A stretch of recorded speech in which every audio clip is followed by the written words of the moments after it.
السلام علیکم. اب تو ججز نے بھی خط لکھ دیے ہیں کہ وہ انڈر پریشر ہیں، ان پہ اثر رسوخ استعمال کیا جا رہا ہے.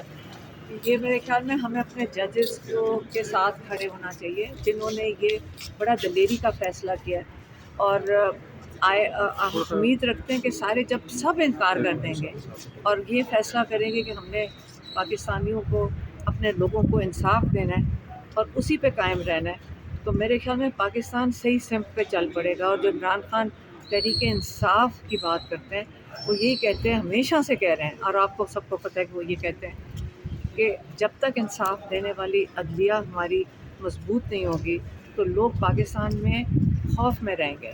اور اس خوف کی وجہ سے آپ دیکھیں، جب عدلیہ کے جو احمقانہ کیسز عمران خان پہ بنائے گئے ہیں اور لوگوں پہ بنائے گئے ہیں اور دہشت گردی کے کیسز بنائے گئے، اس کی وجہ سے جیلوں میں ڈال دیا گیا ہے.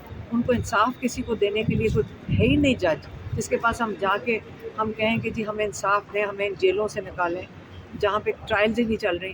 تو اگر ایک دفعہ ججز کھڑے ہو کے ہمیں پاکستانیوں کو انصاف دینا شروع کر دیں، یقین کریں ساری دنیا سے لوگ واپس آنا شروع ہو جائیں گے. جو پاکستانی 20 لاکھ پچھلے 2 سال میں چھوڑ کر گئے ہیں، وہ یہ یہاں کی یہ معیشت کی وجہ سے نہیں چھوڑ کے گئے، ان کو اس خوف سے گئے کہ یہاں پہ انصاف نہیں مل رہا، اور اگر ہمیں کوئی مشکل میں آئیں گے تو ہمیں انصاف نہیں ملے گا.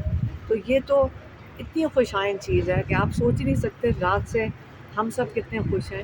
اور یہ بھی ہے، امید رکھتے ہیں کہ جسٹس عامر فاروق، ہم امید رکھتے ہیں کہ وہ اپنے ججز سے سیکھیں اور حوصلہ لیں، اور یہ جو احمقانہ کیسز سن رہے ہیں جن کی کنوکشن اوور ٹرن کرنی چاہیے، کہ جس میں ججز خود کہہ رہے ہیں کہ یہ احمقانہ کیس ہے. آپ سنیں کورٹ میں آ کے وہ ججز خود، ان کو سمجھ نہیں آ رہی کہ یہ کیس کو چلائیں کیسے آگے. تو جو بھی خلائی مخلوق ان کو پریشر ڈال رہی ہے، آپ اس کو چھوڑیں اور صرف یہ سوچیں کہ اپنی بھی عزت رکھیں، پاکستانیوں کو انصاف دینے کے اوپر قائم ہو جائے، اور ساری پاکستانی قوم ان کے ساتھ کھڑی ہوئے گی. اچھا، آپ کے بھائی کے حوالے سے انہوں نے خط میں لکھا ہے کہ ان کے سیاسی کیسز جو ہیں اس کی وجہ سے اثر انداز ہوتے رہے، تو کیا لگتا ہے ریلیف مل سکتا ہے اب یہ چیزیں جب واضح ہو گئی ہیں تو؟ دیکھیں، یہ اللہ کا کرنا ہے. جب اتنا پریشر ہے، پورا قوم اتنی پریشر میں رہی ہے، یہ کوئی اللہ نے پاکستان کے اوپر میرے خیال میں ہم سب پاکستانیوں کی دعاؤں کی وجہ سے، لوگوں نے اتنی دعائیں اور توبہ کی ہے کہ ہم سب سے غلطیاں ہوئی، ہم اللہ تعالیٰ ہمیں معاف کرے. کیا پتہ اسی کی وجہ سے اللہ تعالیٰ لوگوں کے دلوں میں یہ چیزیں ڈال رہے ہیں کہ آپ کھڑے ہو جاؤ اپنی قوم کے لیے. تو اگر ججز بھی کھڑے ہو گئے اور سیاستدان بھی کھڑے ہو گئے تو پاکستان کا تو مستقبل بہت روشن ہے. اچھا، میں یہی کہہ سکتی علیبہ خان صاحبہ، ان 6 ججز کے خط لکھنے سے کیا جو سائفر کیس ہے اس پر کوئی اثر پڑے گا؟ اب مجھے نہیں پتا کہ ویسے تو میں کتنی دفعہ ہم نے کہا عمران خان جیل میں بھی نہیں ہونا چاہیے. عمران خان کو تو اول جیل میں ہونا، یہ سیاسی کیس ہے، یہ اس کے حکم جو کچھ بھی نہیں ملا عمران خان کے اوپر. یہ سائفر والا کیس تو صرف میں تو کہتی ہوں چلنا چاہیے، سائفر کیس کو چلنا چاہیے، سائفر کیس کو کھلنا چاہیے.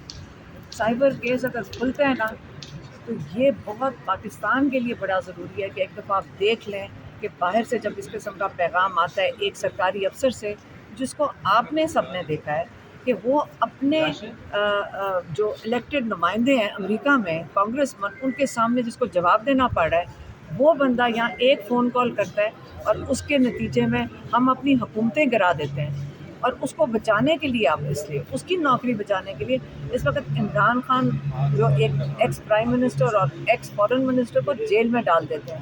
تو یہ کیس تو میں تو کہتی ہوں اس کو ختم ہونے کی بجائے میرا تو دل ہوگا اس کو کھلنا چاہیے. یہ سائفر کا کاغذ کھولیں. جو ججز نے بھی اس دن پوچھا یہ کیا چیز ہے جس کے اوپر کیس چل رہا ہے، کیونکہ نہ پروسیکیوشن نے وہ سائفر کا کاغذ دیکھا ہے، نہ ڈیفینس نے دیکھا ہے، نہ ججز نے دیکھا ہے. تو یہ تو اتنا تو کیس وہ پوچھ رہے ہیں ججز کیسے بنائیں. تو یہ میرا خیال ہے سائفر کا کاغذ آج کھل جانا چاہیے. تو کیا عمران خان کے نالج میں یہ بات لائی گئی ہے